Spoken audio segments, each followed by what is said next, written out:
এই দুনিয়ায় অনেক রকম নামি দামি জিনিস আছে,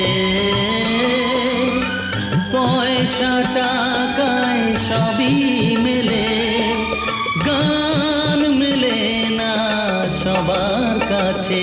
তাই সঙ্গীত গীত সঙ্গীত আমার, গীত সঙ্গীত